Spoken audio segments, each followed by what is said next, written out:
नहीं, देखिए बात ये कोई पहली बार नहीं हो रहा है, ये तो लोगों ने पिछले कई दशकों से देखा है। जब भी चुनाव आता है, रामलला की मंदिर बने, इसमें तो कोई दिक्कत नहीं, गांव गांव में मंदिर बना हुआ है। कर्पूरी जी को भारत रत्न मिलना बहुत अच्छी बात है, स्वागत योग्य बात है, वर्षों से इसकी डिमांड लोग करते रहे। लेकिन ये सब बातें चुनाव के 1 महीने 2 महीने पहले इसलिए की जाती हैं कि लोग अपने 5 साल की समस्याओं को भूलकर इसी में आकर बहकर फिर वही गलती करके वैसे ही वोट कर दें। आपका कहना है लोग तो फिर वही बात करेंगे। अगर लोग फिर वैसे ही करते रहेंगे तो उनकी स्थिति भी वैसी ही बनी रहेगी जैसे पहले से है।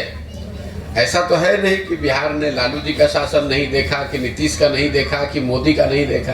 भाई 10 वर्ष से मोदी जी प्रधानमंत्री तो हैं ही, उससे बिहार में बेरोजगारी तो खत्म हुई नहीं, उससे कोई बिहार से पलायन रुका नहीं। उससे पहले जब केंद्र में यूपीए की कांग्रेस की सरकार थी तब भी बिहार की दशा यही थी। हम लोग तो इस अभियान में रोज ये बात कह रहे हैं कि ये बात ही बेमानी है कि किसने बिहार का भला किया, किसकी वजह से बिहार का नुकसान हुआ। हम तो बिल्कुल उल्टी बात कह रहे हैं। हम ये कह रहे हैं कि जितने भी दल और नेता बिहार में रहे हैं, उन्होंने जो काम किया या करने का दावा कर रहे हैं, उस सब बात को आप सही मान लीजिए। मान लीजिए कि 40 साल के अपने शासन काल में कांग्रेस ने यहाँ काम किया। ये भी मान लीजिए कि 15 साल लालू जी के राज में बिहार में जो गरीब वंचित पिछड़ा था उसको आवाज मिल गई। यही तो दावा कर रहे हैं, मान लीजिए इस बात को। ये भी मान लिया जाए कि भाई नीतीश कुमार भाजपा के राज में यहाँ पर सड़क बिजली में कुछ सुधार हो गया। लेकिन अगर सारे लोगों के काम को, दावे को सही मान भी लिया जाए तो भी इससे तो कोई इनकार नहीं कर सकता है कि पूरे देश में सबसे गरीब, सबसे पिछड़ा, भुखमरी, बेरोजगारी वाला राज्य बिहार है। तो बिहार की जनता को, आपको, हमको ये सोचना है कि भाई देश आगे बढ़े, तेजी से बढ़े, धीरे बढ़े, वो तो एक कहानी है, लेकिन बिहार तो जहाँ था वही है।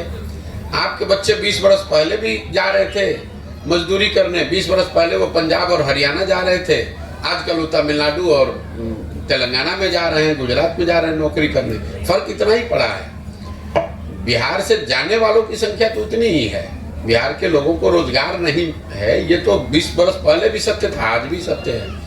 तो जब तक लोग इस बात को समझकर अलग तरीके से अपने बच्चों के लिए वोट नहीं करें, पूरे पदयात्रा का एक ही मंत्र सिखाया जा रहा है कि एक बार जीवन में आपने जाति पर वोट कर लिया, अपने विचारधारा पर वोट कर लिया, अपने नेताओं के लिए वोट कर लिया, आपने स्लोगन्स के लिए वोट कर दिया, एक बार जीवन में आप अपने बच्चों के पढ़ाई और रोजगार के लिए वोट कीजिए। यही बात तो पूरी पदयात्रा का उद्देश्य है। ये तो मैंने आपको बताया, पदयात्रा का उद्देश्य ही है कि बिहार लोग, ऐसा नहीं है कि लोग इस राजनीतिक संगठन के, देखिए जो बात हम और आप कर रहे हैं, ऐसा नहीं कि लोगों को बिल्कुल उसकी समझ नहीं है, लेकिन फिर लोगों का ये कहना होता है कि भैया हम लोग वोट किसको दें। यहाँ तो 2 ही दल है, दोनों को हम लोग देख चुके हैं, दोनों यही काम करता है। कोई कर्पूरी, कोई जात के राजनीति कर रहा है, कोई धर्म की राजनीति कर रहा है, कोई मंदिर के नाम पर वोट मांग रहा है, कोई रिजर्वेशन आरक्षण के नाम पर वोट मांग रहा है। मैंने जो बताया कि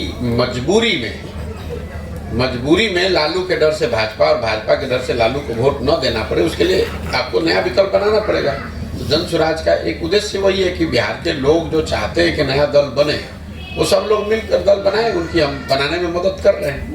क्या होगा, जनसुराज ही रहेगा या अब क्या रहेगा, ये तो जब पदयात्रा खत्म होगी दल निश्चित बनेगा।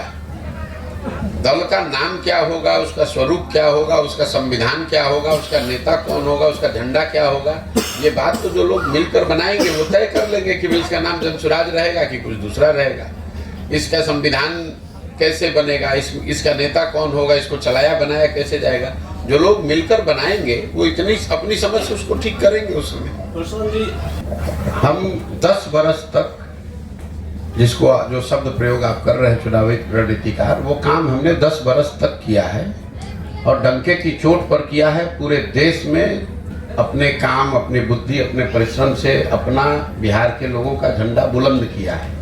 हमारी पहचान ये नहीं है कि हम किसी के लड़के हैं, हमारी पहचान हमारा वही काम है। लेकिन 2 मई 2000, अभी पैदल जनसुराज तो अभी 1 साल से शुरू किए हैं, 2 मई 2021 को हमने उस काम को छोड़ा है। 2 मई 2021 जिस दिन बंगाल में चुनाव जीते, उस दिन सार्वजनिक तौर पर ये घोषणा की कि अब ये काम नहीं करेंगे, जीवन में कुछ दूसरा करेंगे। फिर साल भर सोचने समझने के बाद आकर 5 मई 2022 को हमने बताया कि जन स्वराज अभियान बिहार में शुरू करेंगे।